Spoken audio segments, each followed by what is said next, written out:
Qué interesante, porque el análisis de la visita, como parte de la cobertura, tenemos que llegar a definir el gran fracaso de Estados Unidos y cómo representa ese fracaso el tema Colombia y el tema México en esto de luchar contra las drogas o la guerra contra las drogas, como se les llamó. El plan Colombia, el plan Mérida en el caso de México y cómo incluso esta relación Colombia-México sin la autoridad moral en otros gobiernos resultó desastrosa. Acuérdate de cuando trajeron al general Naranjo, ese caso es de llamar la atención.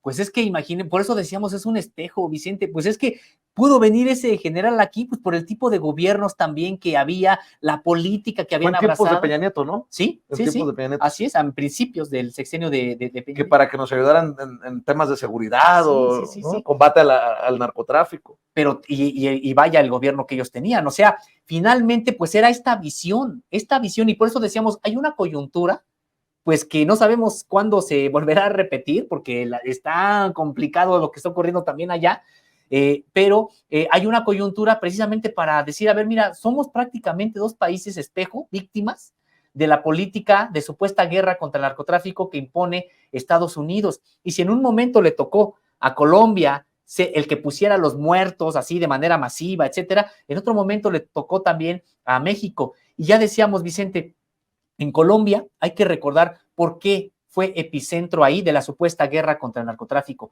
porque Colombia tenía movimientos armados en esa época, limpios, auténticos, en esa época las FARC, estoy hablando ya de hace décadas, y el propio ELN, dos movimientos que prácticamente habían ocupado más del 50% del territorio colombiano.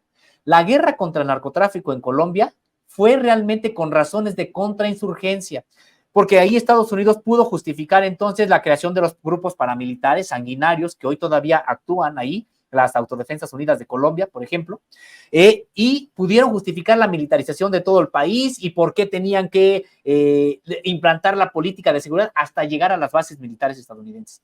Ese era el camino de México. Ese es el camino que pactó Felipe Calderón cuando también se hizo con una suerte de contrainsurgencia. Felipe Calderón no se podía parar en ningún lugar porque era repudiado. Todo el mundo sabía que había llegado a la presidencia de la República mediante un fraude monumental, probablemente superior al de Porfirio Díaz en 1910.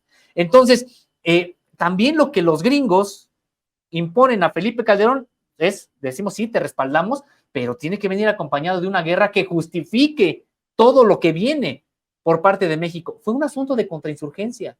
Y eso que ya habían ensayado en Colombia, lo vinieron a implantar también aquí, y por eso resulta, podríamos decir que hasta esperanzador, hoy una reunión de estos dos países víctimas de un mismo modelo que tienen gobiernos distintos y que sin la tutela estadounidense van a crear un nuevo camino para tratar de resolver el asunto de las drogas.